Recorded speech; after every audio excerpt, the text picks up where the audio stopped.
Good morning সবাইকে। আমি সঞ্চারী আপনাদের স্বাগত জানাই আমার বন্দিপুরা ব্লগের দ্বিতীয় পর্বে। আশা করি আগের ব্লগটা আপনারা সবাই দেখেছেন আর আপনাদের ভালোও লেগেছে।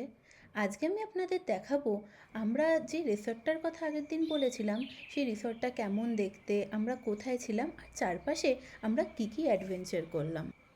আর আপনাদের সাথে তো আগেই শেয়ার করেছিলাম ব্যাঙ্গালোর থেকে আসার পথে হাতে বেশ কিছুটা সময় থাকাতে আমরা চলে গেছিলাম উটি ঘুরতে।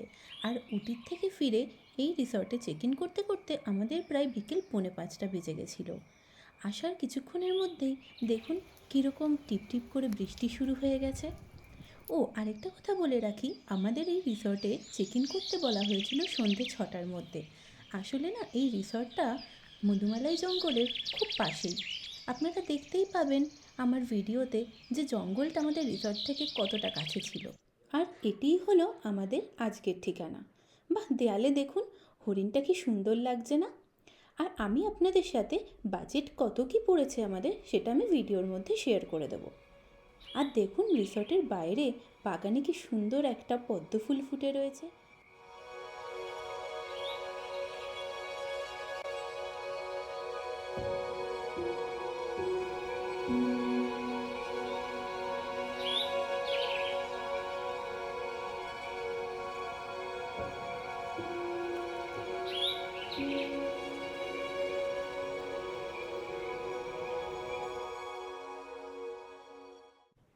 আর এসব দেখতে দেখতেই সন্ধে গড়িয়ে নামলো রাত, আর শুরু হলো আমাদের প্রথম অ্যাডভেঞ্চার। একটি হাতি চলে এসেছে আমাদের রিসর্টের ঠিক সামনে। হ্যাঁ হ্যাঁ হ্যাঁ, তুমি তুমি ফলো করো, এই লাইটটা ফলো করো।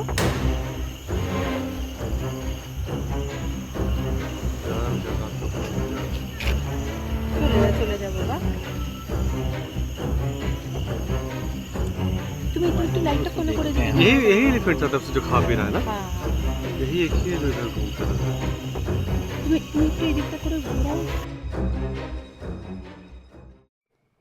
এমন একটি অ্যাডভেঞ্চারাস রাত কাটানোর পরে আমাদের জন্য অপেক্ষা করেছিল আরেকটি সারপ্রাইজ। সকালবেলা ঘুম থেকে উঠে দেখি মা, রিসর্ট তো প্রায় জলেই ডোবা। জানেন, এত চিন্তা আশঙ্কা ভয় নিয়েও মনের মধ্যে কোথাও একটু থ্রিলটা থেকেই গেছিল।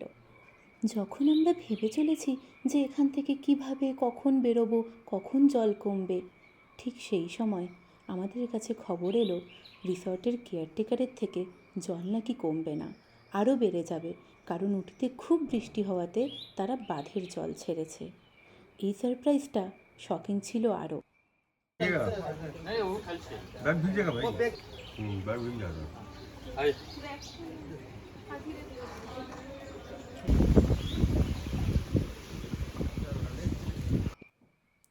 যাক বাবা, ফাইনালি আমরা পৌঁছালাম আমাদের গাড়ির সামনে। যেন স্বস্তির নিঃশ্বাস ফেললাম। আর এখানেই শেষ না, পথ চলতে চলতে আমাদের জন্য অপেক্ষা করেছিল বেশ কিছু আনএক্সপেক্টেড মুহূর্ত আর অপূর্ব প্রাকৃতিক দৃশ্য, যা হয়তো আমরা কোনোদিনও কল্পনাও করতে পারিনি। শেষবারের মতো রিসর্টকে টাটা বাই বাই বলে আমরা বেরিয়ে পড়লাম আমাদের পথে।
চমৎকার একটা জার্নি করার পরে আমরা ফাইনালি এসে পৌঁছালাম আমাদের সাফারির কাউন্টারে।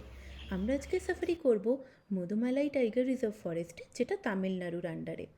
আচ্ছা, এখানে না বিভিন্ন ধরনের সাফারি রয়েছে, যেরকম এলিফ্যান্ট সাফারি, টাইগার সাফারি, আর সেখানে যাওয়ার জন্য ভেহিকেলও রয়েছে, মিনি বাস অথবা জিপ। এই সাফারির প্রাইসও রয়েছে ভিন্ন ভিন্ন, আর এখানে না অনলাইন অফলাইন দুভাবেই টিকিট কাটার ব্যবস্থা আছে। আমরা যদিও আমাদের টিকিটটা অনলাইনেই কেটেছিলাম। Happy journey. Hope we see tiger. Finger crossed. Tiger result.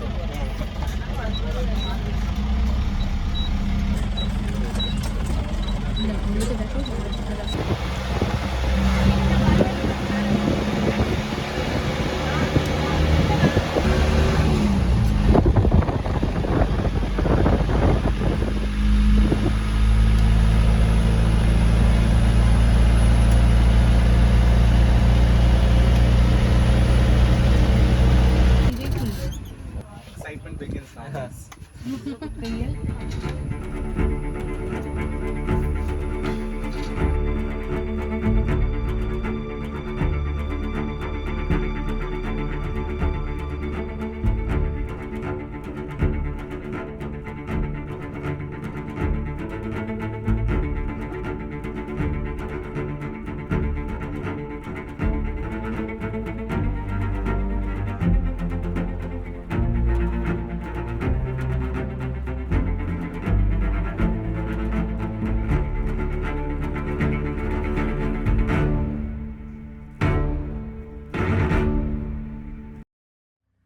আর এই সাফারিতে যাদেরকে দেখতে আসা, তাদের দেখা পাওয়াটা বেশ কিছুটা ভাগ্যের ওপরেই নির্ভর করে।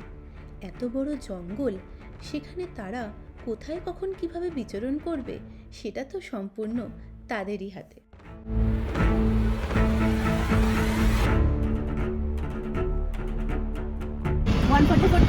थोड़ा सा ये कोई नोट कीजिए ना, वो थोड़ा सा। State हट जाए ना, तमिलनाडु कर्नाटक। हाँ हाँ, पूरा open forest. Open forest. Single service depend लगता है. हाँ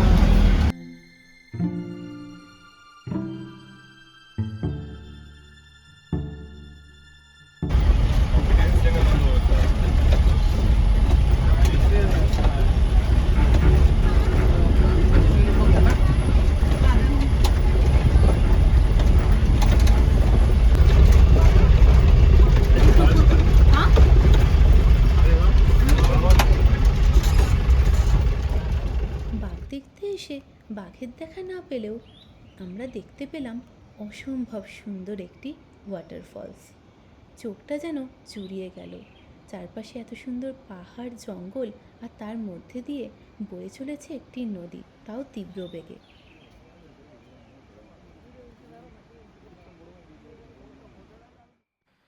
এই সাফারি শেষ করে এবার আমাদের বাড়ি ফেরার পালা।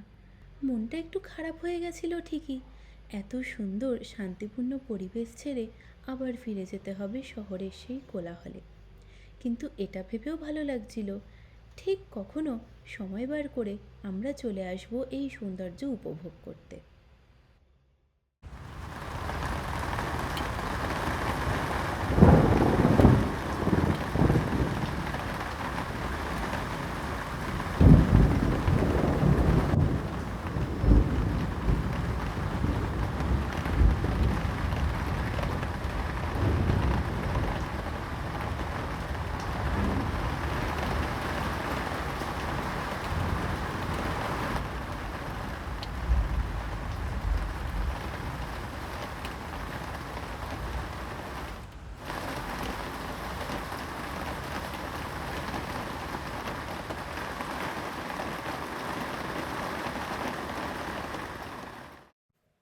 আর আপনাদের ভিডিও শুরুতে একটা ইনফরমেশন দেবো বলেছিলাম। আমরা যে রিসর্টটায় ছিলাম তার নাম ছিল ডিয়ার মিডোজ, আর সেই রিসর্টে প্রতি রুমের প্রতিদিনের ভাড়া ছিল ওই 4200 মতো। তাহলে আজকের ভিডিওটা এখানেই শেষ করছি। সবাই খুব ভালো থাকবেন। আমি তাড়াতাড়ি ফিরে আসবো অন্য একটি ব্লগ নিয়ে।